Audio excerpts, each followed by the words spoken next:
Hello and welcome to Performance Anxiety.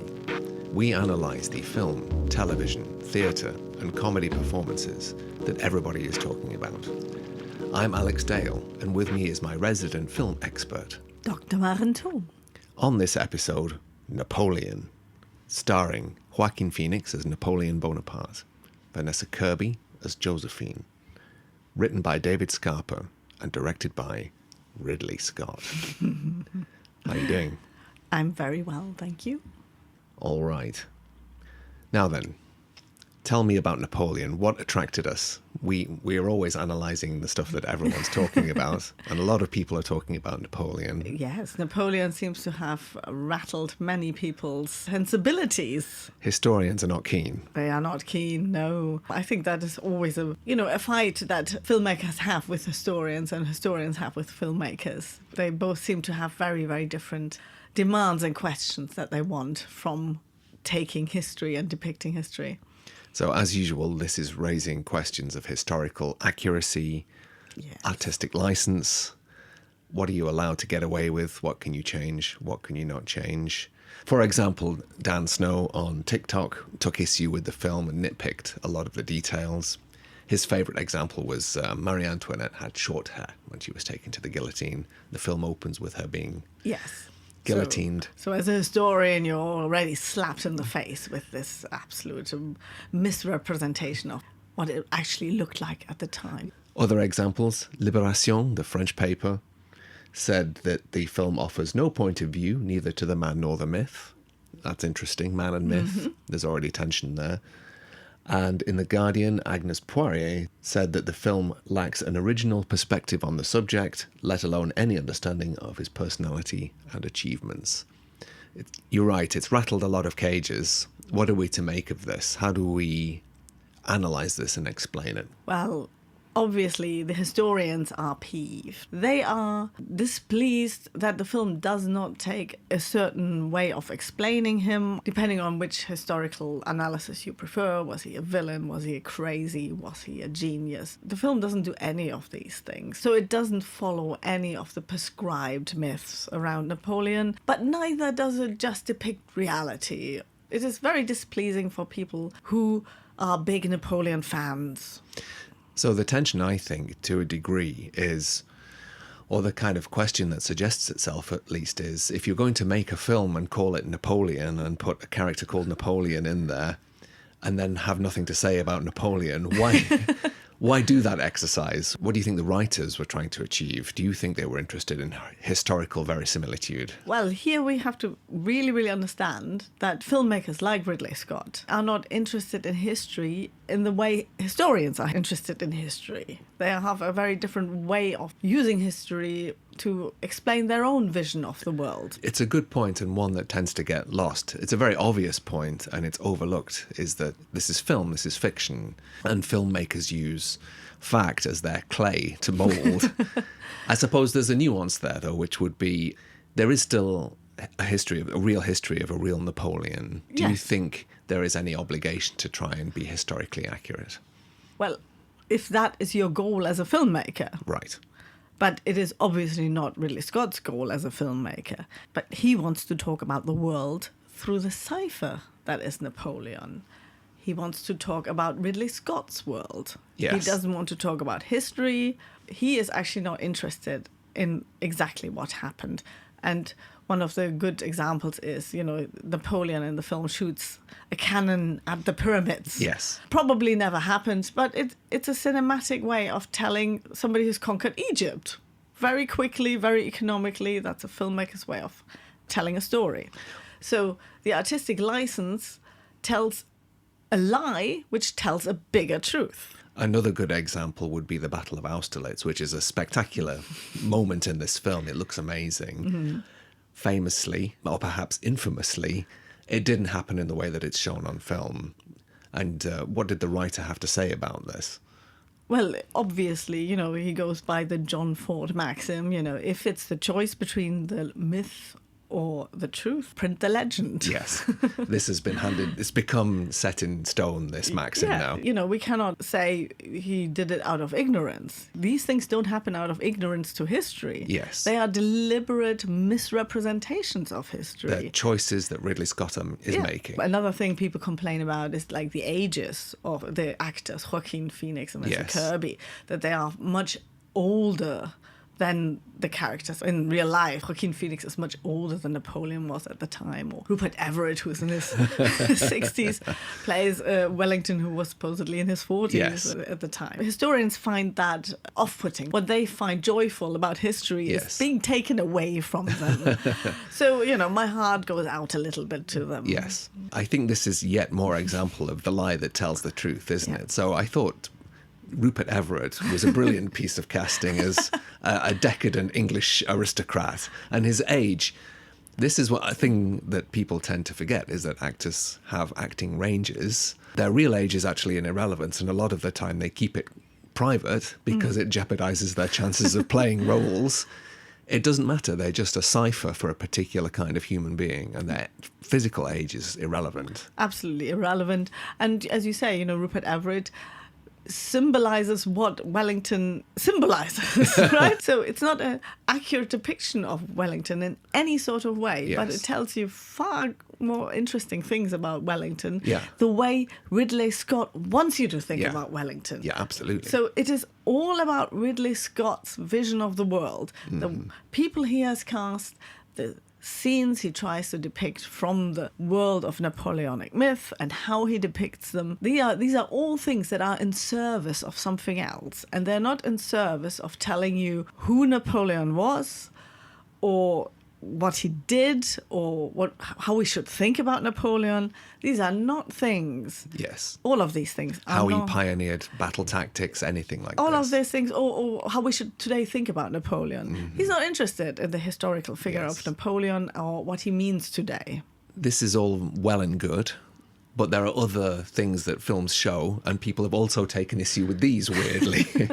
So the idea of individual psychology and motivation, for instance, as Agnes Poirier said, it doesn't, and Liberation, this doesn't offer you any insight into what might have been driving Napoleon, or maybe his thoughts on what he was doing, or any of those things. You don't come away any the wiser about Napoleon or his inner life. No, it doesn't. And it also doesn't tell you a story about Napoleon. The film doesn't have a kind of narrative in a traditional way. It doesn't have a beginning, middle, and an end. It's quite disorientating, in fact. It does take you a while to get on the wavelength of this film, I think, because you are denied a lot of those very familiar Hollywood signposts of this is normality, here's a critical incident that changes the person, and so on and so on. There's none of that. So forget about learning anything about Napoleon. Yes.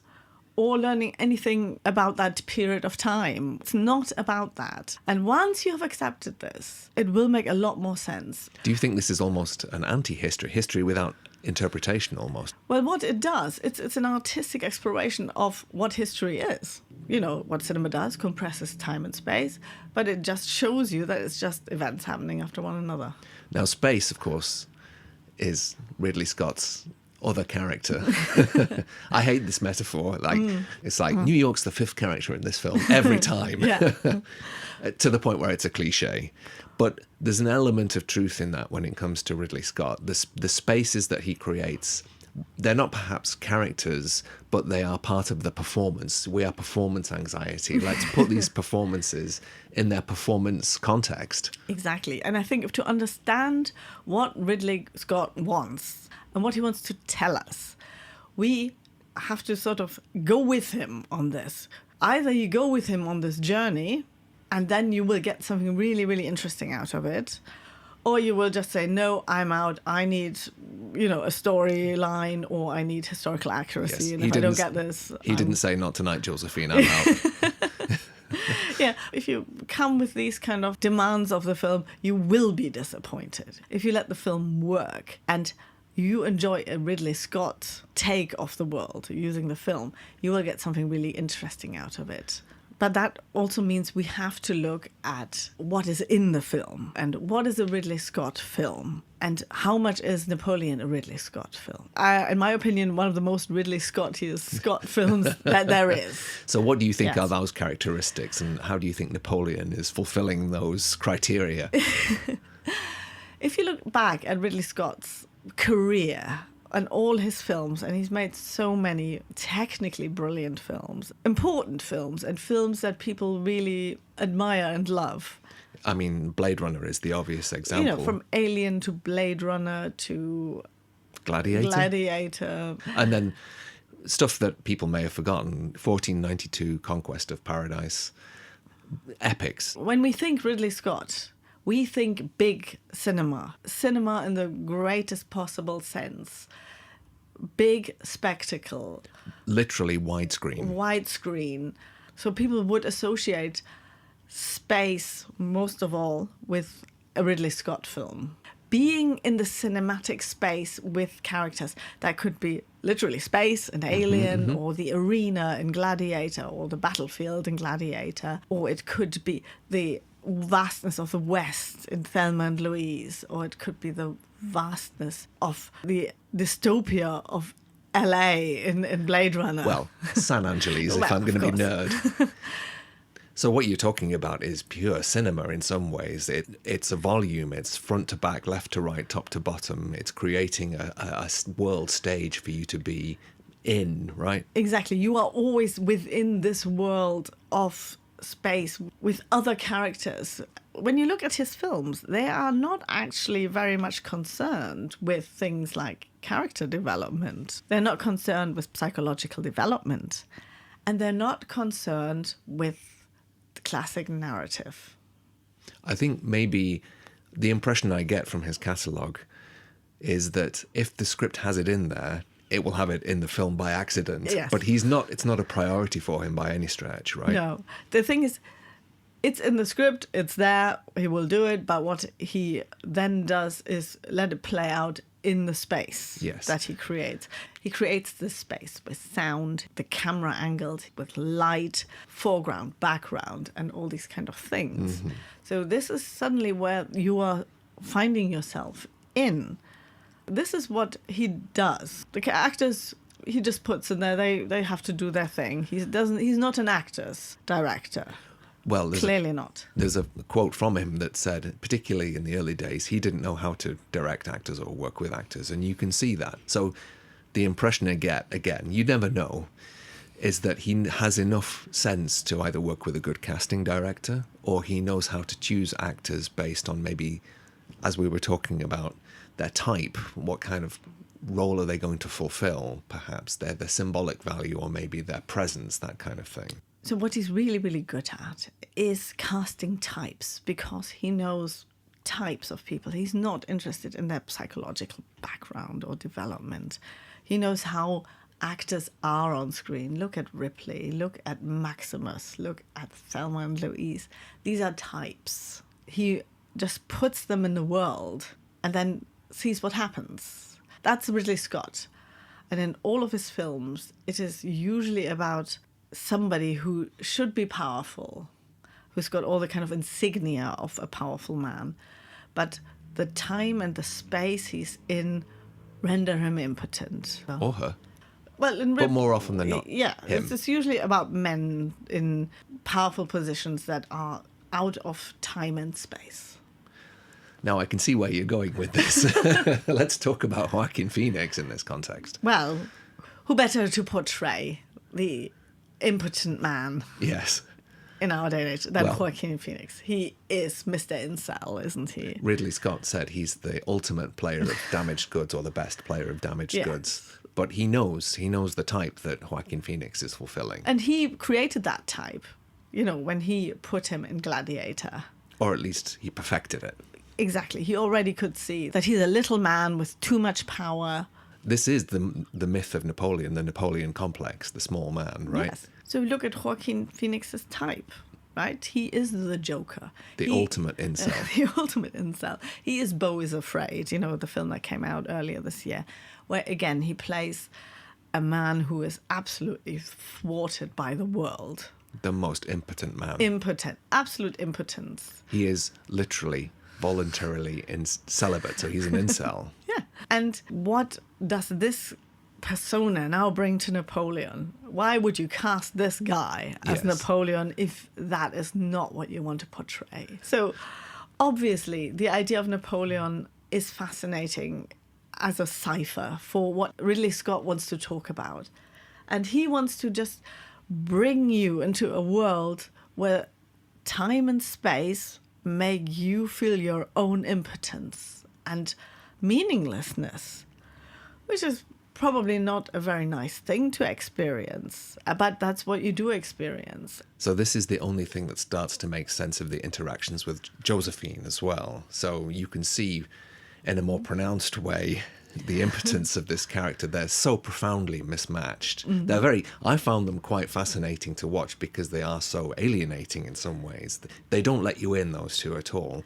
And they also don't seem to have anything in common with one another, yet they're weirdly compelling because of the dynamics of the characters. Yes, so the relationship between Napoleon and Josephine is one of the most important things about this whole film, because by showing him literally as a weak man, not very good at sex, he's inept. And you have to, it's a very, very nice economical way of showing ineptness. Yeah. The same way firing cannons at pyramids is a very economic way of showing this. Yes, I don't know if Napoleon did it doggy style all the time, but it's a fast way of showing him as being inept. Yeah, it's a fast way of showing being bad at sex. Yes. Right? It just shows it. And it helps that Vanessa Kirby is very good at acting indifference and calculating and scheming. Yeah. It's a very, very good way of showing how you as a person, especially as a man, are made to feel inept by the events that happen to you. And that is how this film is a Ridley Scott film. He will make you feel inadequate. Sometimes the characters redeem this, and here it just doesn't. Like in real history, things just happen and you will not be redeemed.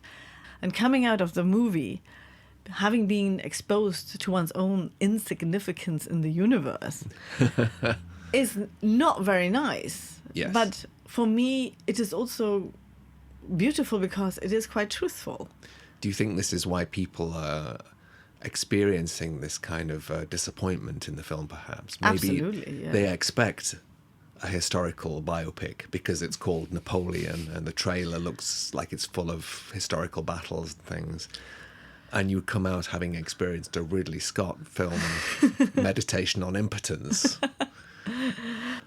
I think what you're saying in summary then is that you have to basically take it in its own terms, take it or leave it. Exactly. And if you demand anything else from it, you will be disappointed because that's not what the film is out to give you. Thank you for listening to this episode of Performance Anxiety. We hope you've enjoyed it. Don't forget to like and subscribe and give us 5 stars wherever you possibly can. It all helps. And don't forget to spread the word. Till next time, bye-bye. Bye.